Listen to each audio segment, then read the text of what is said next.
साथ चलना पड़ेगा। सभी छात्रों के लिए नमस्ते। आप सब लोगों ने भारत की स्वतंत्रता और स्वतंत्रता के किस्से जरूर सुने होंगे।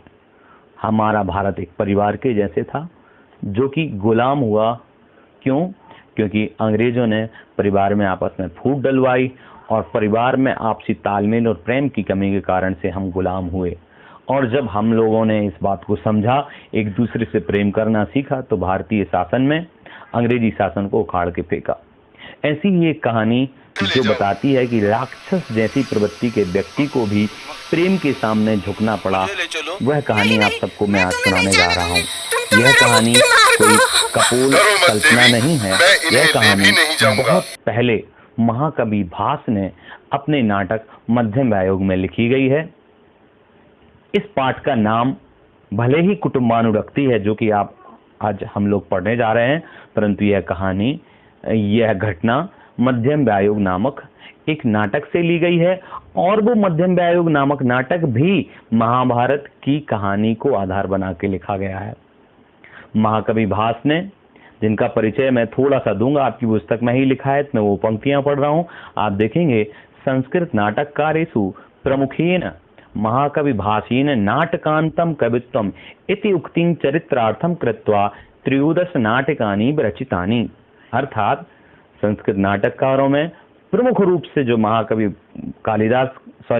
भास का जो नाम है, उन्होंने नाटकांतम कवित्वम अर्थात नाटक में कवित्व, इस उक्ति को चरितार्थ करते हुए 13 नाटक लिखे। एक ही कवि ने 13 नाटक लिखे। उनमें दूत वाक्य, कर्णभारम, दूत घटोत्कचः, मध्यम व्यायोग, पंचरात्रम, उरुभंगम, अभिषेक नाटकम। उरुभंगम तक जो मैंने नाम बोले ये महाभारत पर आधारित हैं। फिर अभिषेक नाटकम, बालचरितम, अभिमारकम, प्रतिमा नाटकम, प्रतिज्ञा यौगंधरायणम और स्वप्न वाशव दत्तम, चारुदत्तश्चेति। इनमें से कुछ रामायण आधारित हैं, चारुदत्त एक कहानी है। यह जो कहानी आपकी इस पाठ में ली गई है, यह 13 नाटकों में से एक नाटक जिसका नाम है मध्यम व्यायोग। मध्यम से मतलब बीच का, क्योंकि मध्यम व्यायोग नाटक भी कहाँ से लिखा गया, कहाँ से इसकी कहानी ली गई है? महाभारत से। तो महाभारत के जो नायक हैं वो 5 पांडव हैं, उनमें बीच के पांडव कौन है? भीम। तो भीम है, मध्यम से यहाँ पर मतलब भीम है। तो भीम को आधार बनाकर यह नाटक लिखा गया था और उसी में यह कहानी आई है जो आपको आज इस पाठ में हम लोग पढ़ने वाले हैं, मैं आपको सुनाने वाला हूं। ये तो हमने नाटकों के नाम समझे कि उन्होंने 13 नाटक लिखे और उसमें मध्यम व्यायोग से यह कहानी ली गई है। इस कहानी में है क्या, थोड़ा सा हम समझते हैं, फिर पूरी कहानी को मैं आपको बताऊंगा। इस कहानी में देखिए क्या लिखा है। अंशो अयम भास प्रणीतात मध्यम व्यायोगा इति ग्रंथात गृहीता। अर्थात यह जो अंश है, पाठ, यह जो थोड़ा सा हिस्सा है, यह मध्यम व्यायोग से लिया गया है। अंशेस्मिन् प्रस्तुतम यत्, अंशेस्मिन् मतलब इस अंश में, मतलब मध्यम व्यायोग के इस छोटे से अंश में प्रस्तुत क्या है। यदा घटोत्कचेन बधार्थम एका ब्राह्मण परिवार समासादितः। अर्थात जब घटोत्कच के द्वारा बधार्थम अर्थात मारने के लिए एक ब्राह्मण परिवार को पकड़ लिया गया। आप चित्र में देखेंगे, एक हाथ में 3 पुत्र और पति पत्नी अर्थात माता पिता, 5 लोग हैं उसके दोनों हाथों में। तो उसने 5 लोगों को पकड़ लिया। तदा परिवारस्य सर्वे सदस्याः स्वपारिवारिकान् अन्यान् सदस्यान् मोक्तुं स्वप्राणोत्सर्गं कर्तुं च कथम उद्यता भवन्ति। अर्थात जब उस राक्षस ने उनको पकड़ लिया, तब परिवार के सभी सदस्य, सभी सदस्य स्वपरिवारिकान् अर्थात अपने परिवार के लोगों को, अन्यान् सदस्यान् मोक्तुम अपने परिवार के अन्य सदस्यों को, मुक्तम मतलब छुड़ाने के लिए, स्वप्राणोत्सर्गम कर्तुम अपने प्राणों को त्याग के लिए, कैसे कथम उद्यता भवन्ति कैसे तैयार होते हैं, अर्थात अपने परिवार के लोगों की रक्षा के लिए, अपने प्राणों की आहुति देने के लिए किस प्रकार से वो तैयार होते हैं। और जब इस तरीके से वो राक्षस देखता है तो उसके मन में क्या भावना आती है, राक्षस के स्वभाव कैसे बदल जाता है, यह सब इस कहानी में वर्णित है। तो आइए देखते हैं। सबसे पहले लिखा हुआ है वृद्धा। आप देखेंगे स्वपरिवारम प्रति समर्पणम प्रेम भावम च प्रकटयति अमेंसा। इस में पहले ही बता चुका हूं कि इस कहानी में जिसका नाम है कुटुंबानुरक्ति। कुटुंब मतलब होता है परिवार, और अनुरक्ति मतलब होता है राग या प्रेम। तो कुटुंब के प्रति प्रेम अर्थात आपस में जो प्रेम और समर्पण या प्रेम भाव था, उसको देख करके राक्षस क्या करता है, यह सारी बातें इस कहानी में प्रस्तुत हैं। तो हमने देखा कुटुंबानुरक्ति इसका नाम भी है। कैसी है कुटुंब में अनुरक्ति, आइए देखते हैं। सबसे पहले कहानी शुरू करने से पहले एक और बात आपको ध्यान रखनी है।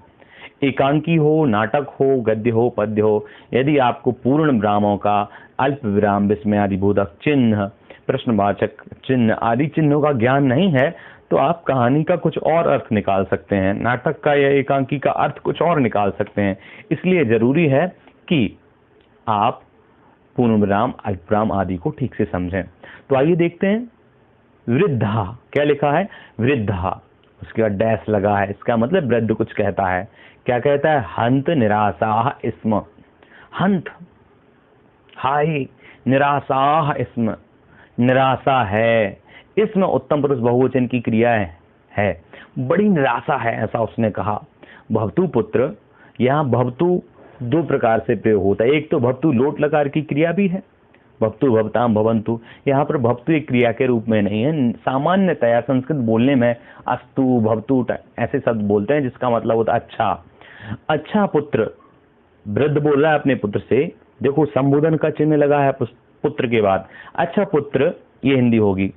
व्यापाश्रेष्ये तावदीनम, भवतु पुत्र व्यापाश्रेष्ये तावदीनम, अर्थात ये व्यापाश्रेष्य क्या है? थोड़ा बड़ा सा वर्ड है, लिट लकार है, जो आपकी क्लास में प्रयोग में नहीं होता है। बी उपसर्ग है, अस उपसर्ग है और आंग का आ भी है, फिर जाके आगे श्री क्रिया है और लिट लकार है। इसका अर्थ है कि अच्छा पुत्र, हमारे सामने राक्षस तो आ ही गया। एक परिवार की कंडीशन पहले ही बता दी कि परिवार के लोगों को एक राक्षस ने पकड़ लिया है। तो ऐसी कंडीशन में क्या होता है? वो वृद्ध कह रहा है, भवतु पुत्र, अच्छा पुत्र, व्यापाश्रेष्ये तावदीनम। व्यापाश्रेष्य मतलब निवेदन करते हैं, बड़ी ही दयनीय अवस्था में है और बड़े ही नम्र भाव से। व्यापाश्रेष्य मतलब बड़ी नम्र भाव से जो निवेदन किया जाए शांति से, वो कहलाता है व्यापाश्रेष्य। तो नम्र भाव से व्यापाश्रेष्य मतलब निवेदन करते हैं। तावत धन एनम, दो शब्दों को मिला दिया, तावत धन एनम, व्यंजन संधि हो गई, शब्द बन गया तावदीनम, अर्थात ये हमारे परिवार को पकड़ने तो आ ही गया है, फिर भी व्यापाश्रेष्ये तावदीनम, अर्थात फिर भी निवेदन करते हैं इसको। एनम मतलब इसको द्वितीय विभक्ति है। किसको निवेदन करते हैं? मतलब इस राक्षस को निवेदन करते हैं कि ये राक्षस जो है हमारे परिवार को छोड़ दे इस प्रकार से। तो जो पुत्र है वो क्या बोल रहा है? प्रथम पुत्र, तीन पुत्रों में से प्रथम पुत्र, डैश लगा हुआ है, ब्रैकेट में अंदर है पुत्र। तो प्रथम पुत्र क्या बोल रहा है? अलम अलम, अलम अलम परिश्रमेण, अर्थात दो बार अलम अलम है, बस करिए परिश्रमेण, अर्थात जो आप निवेदन करने जा रहे हैं ना उस राक्षस से, उसके लिए कहा अलम अलम, मत करो, परिश्रमेण अर्थात परिश्रम, अर्थात उससे कहने से कोई सार नहीं है, ऐसा पुत्र ने कहा। वृद्धा, फिर भी वृद्ध क्या बोलता है? पुत्र निर्वेद प्रत्यर्थिनी खलु प्रार्थना, अर्थात निर्वेद प्रति अर्थनी, तीन शब्द हैं, निर्वेद प्रति धन अर्थनी। निर्वेद के कई अर्थ हैं। निर्वेद का अर्थ मोक्ष भी निकलता है, निर्वेद का अर्थ शांति, वैराग्य, कई अपेक्षा से निर्वेद का अर्थ है।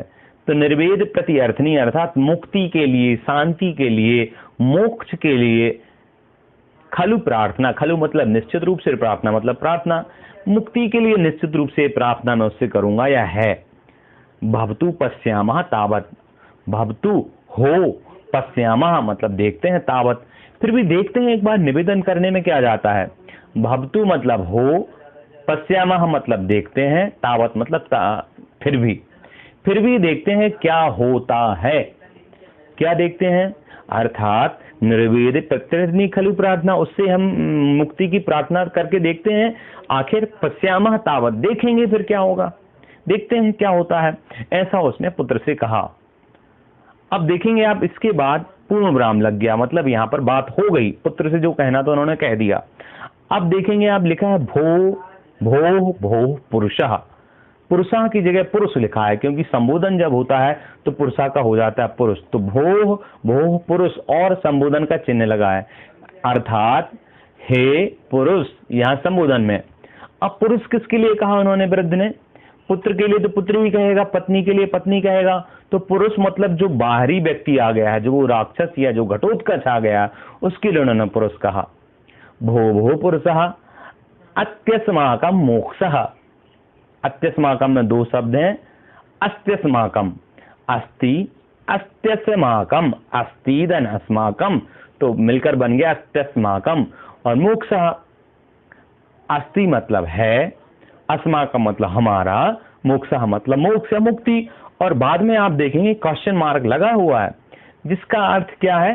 प्रश्न है किया जा रहा है वहां पर। राक्षस से एक प्रश्न है कि अस्ति, अस्ति मतलब है, अस्माकं मतलब हमारा, मोक्षः क्या हमारी मुक्ति होगी, क्या आप हमें छोड़ेंगे? ये एक तरह से उन्होंने प्रश्न है।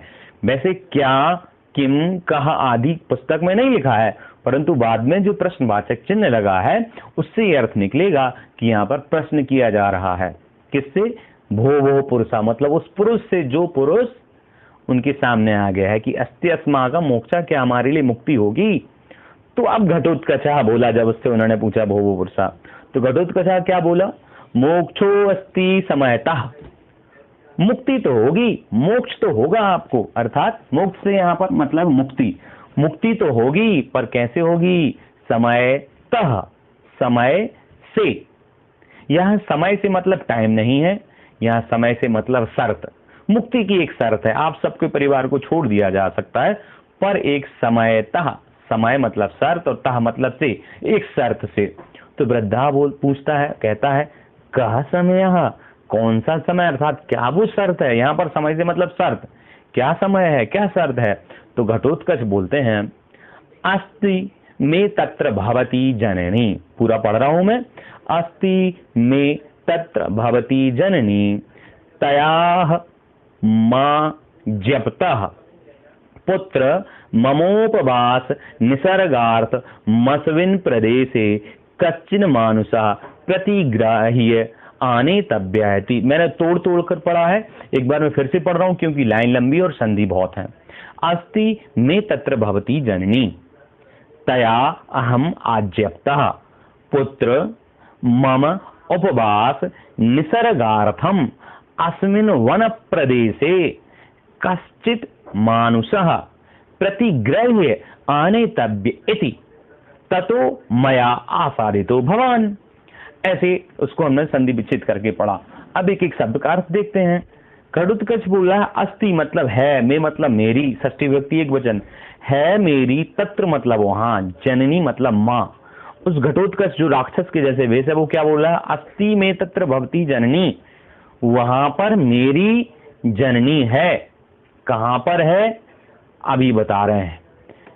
तया अहम आज्ञप्तः, तया मतलब उसके द्वारा, उस जननी के द्वारा, जो मेरी आप सबकी जननी है, एक्चुअली में मेरी, वहां पर जननी है। तया, तया मतलब उसके द्वारा, अहम, देखिए आप, तया माज्यप्तः, ये पूरा शब्द लिखा है, इसको तोड़िए तो तया धन अहम धन आज्ञप्तः, तया मतलब उसके द्वारा, अहम मतलब मैं, आज्ञप्तः मतलब आज्ञा को प्राप्त हुआ हूं, उनके द्वारा मुझे आज्ञा दी गई है। क्या आज्ञा दी गई है?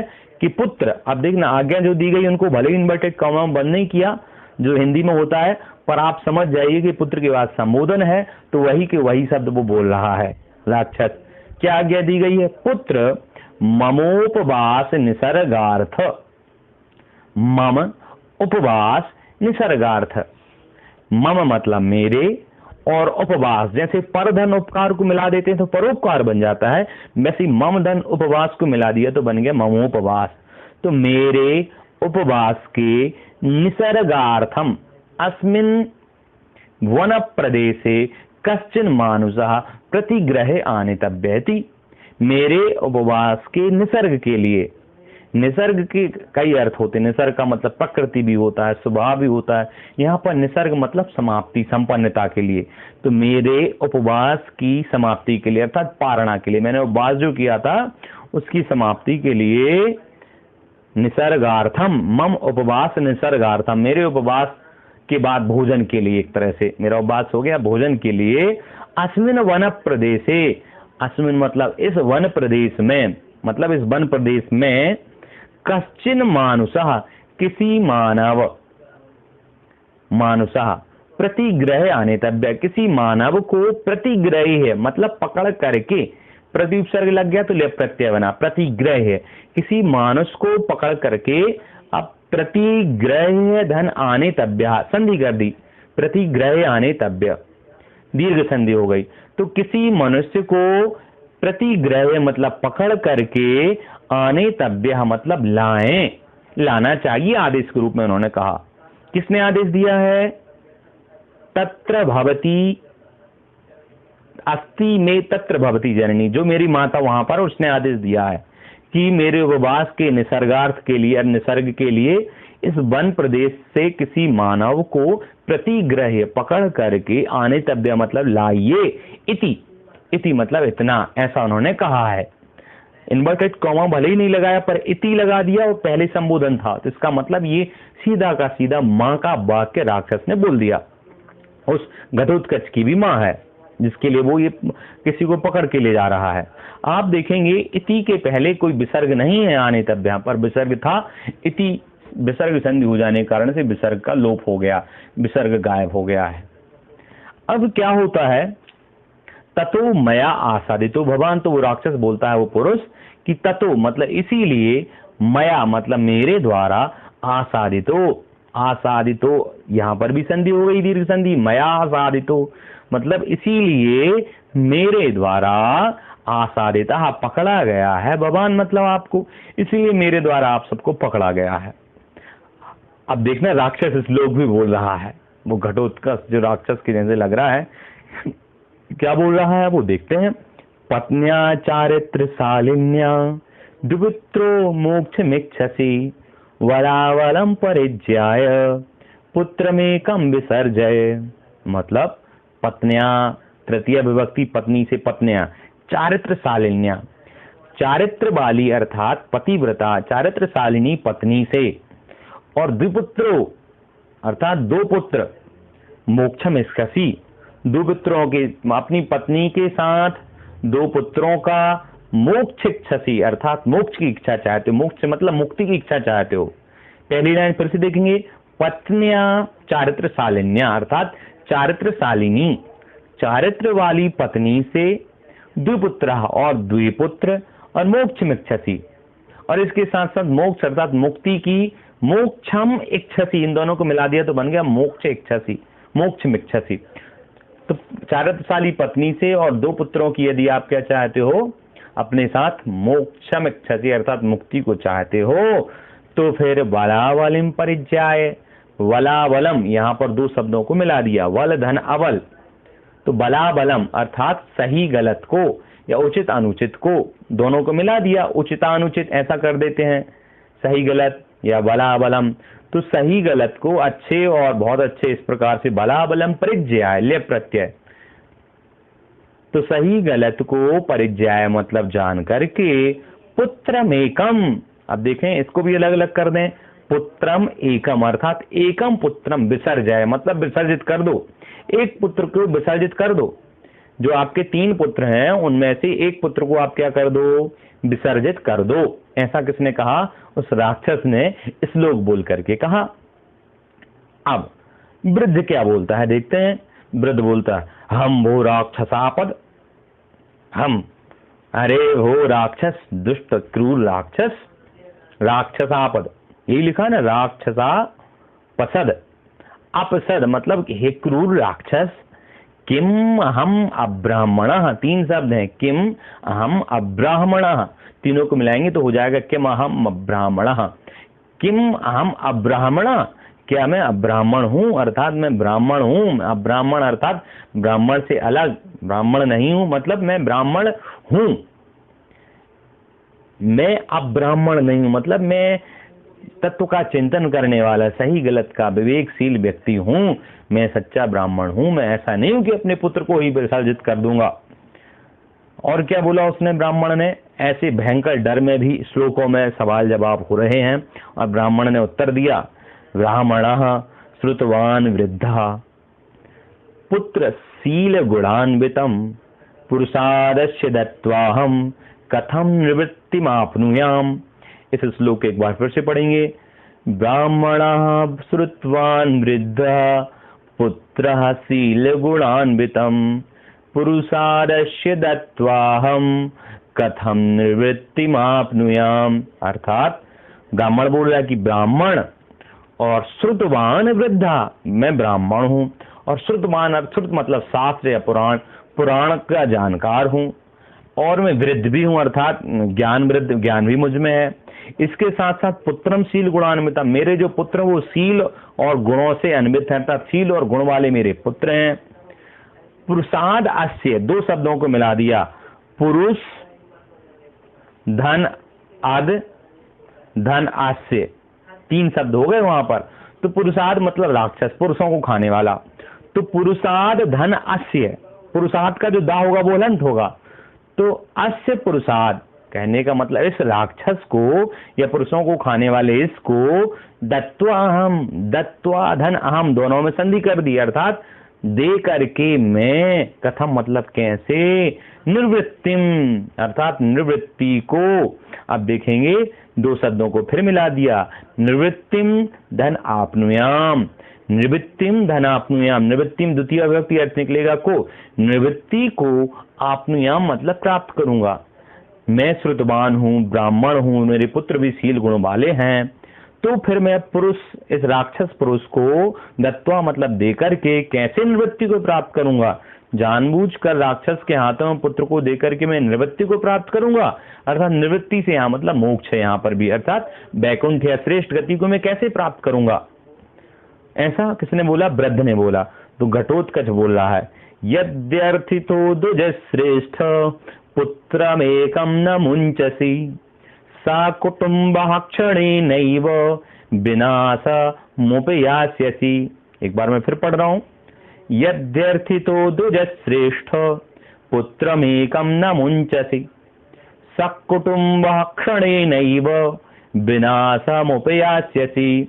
अर्थात दो शब्द यद आर्थितो अलग अलग करेंगे तो हो जाएगा यद आर्थितः, यदि अर्थितः अर्थ की इच्छा रखते हो, यदि आप कुछ चाहते हो, द्विज श्रेष्ठ, द्विज मतलब ब्राह्मण, श्रेष्ठ मतलब श्रेष्ठ, हे ब्राह्मणों में श्रेष्ठ, यद अर्थितः यदि अर्थित जो मुझे चाहिए, अर्थितः मतलब मेरे द्वारा जो चाहा गया है, मेरे द्वारा चाहा गया, अर्थितः मतलब चाहा गया, हे द्विज श्रेष्ठ यदि मेरे द्वारा चाहा गया, पुत्रम मतलब पुत्र को, कितना पुत्र को, तो लिखा है एकम, पुत्र में एकम मतलब एकम पुत्रम न मुंचसी, मुंचसी मतलब छोड़ना, यदि यद मतलब यदि, अर्थिता मतलब चाहा गया, द्विज श्रेष्ठ के बाद संबोधन मतलब हे द्विज श्रेष्ठ, हे द्विज श्रेष्ठ ब्राह्मण, यद अर्थिता यदि, अर्थिता मतलब चाहा गया, मेरे द्वारा चाहा गया, पुत्रम एकम न मुंचसी, एक पुत्र को यदि आप नहीं छोड़ते हो,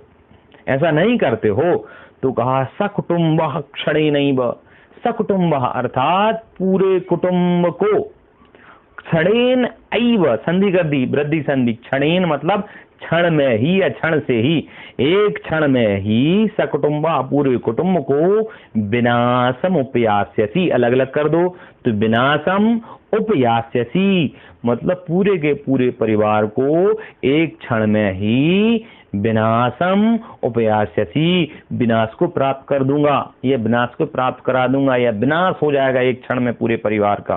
कहने का मतलब है यद अर्थितः जो मेरे द्वारा चाहा गया, एक पुत्र को यदि आपने मुंचसी नहीं छोड़ा, तो हे द्विज श्रेष्ठ ब्राह्मण सकुटुंबः क्षणेनैव विनाशम उपयास्यसि मतलब क्षण भर में ही पूरे परिवार को विनाश को प्राप्त करा दूंगा, अर्थात पूरे परिवार का नाश हो जाएगा, कर दूंगा। इस प्रकार से घटोत्कच ने कहा। किससे कहा? वृद्ध ब्राह्मण से। आगे क्या होता है पूरी कहानी में, ये मैं आपके लिए अगले एपिसोड में बताऊंगा। अभी तक तो हमने यही देखा कि कुटुंब के प्रति जो प्रेम था वह यहाँ पर थोड़ा सा समझ में आया है, एक दूसरे के लिए चिंतित वो हैं, और ब्राह्मण नहीं चाहता है कि किसी की मौत हो। इसमें कुछ संधि वाले शब्द भी आए, उन संधियों के शब्द को देखेंगे। तो सबसे पहले तो आप देखेंगे व्यापाश्रय से पहली लाइन में जो शब्द बोलते क्रिया के रूप में था, परंतु तावदेनम, तावत धन एनम, एक तो ये शब्द था। फिर निर्वेद धन प्रतिधन अर्थिनी, एक ये शब्द था। फिर था पश्यामा धन तावत, दो अलग अलग ये हो गए। फिर आया अस्त्य समाकम अर्थात अस्थि धन अस्माकम, एक तो ये हो गया। फिर आप देखेंगे घटोत्कच वाली लाइन में तया अहम आज्ञप्तः, अलग अलग करेंगे तो एक ही हो जाएगा। और फिर मम उपवास निसर्गार्थम अस्मिन वन प्रदेशे, ऐसे हो जाएगा। कश्चित मानुषः, ये भी संधि विच्छेद होगा। फिर प्रतिग्रह धन आने तब, यहाँ पर भी दीर्घ संधि हुई। फिर ततो मया आसादितो भवान, मया साधितो, यहाँ पर भी दीर्घ संधि हुई। फिर श्लोक में भी पत्न्याचारित सालिन्या तृतीया विभक्ति। फिर द्विपुत्रो मोक्ष में इच्छति संयोग कर दिया। बलाबलम, यहाँ पर दीर्घ संधि बल और अबल में। फिर इस प्रकार से पुरुष धन अध धन अस्य, यहाँ पर भी व्यंजन संधि हो गई। और दत्वाहम, यहाँ पर भी व्यंजन दीर्घ संधि हो गई। इस प्रकार से इतनी संधि भी इसमें देखी। कल अगले एपिसोड में हम ये देखेंगे कि आगे और क्या होता है, किस प्रकार से ब्राह्मण का वह परिवार अपने पूरे परिवार को उस राक्षस से बचाता है और क्या इस पाठ में संदेश आता है। आज के लिए सभी को नमस्ते।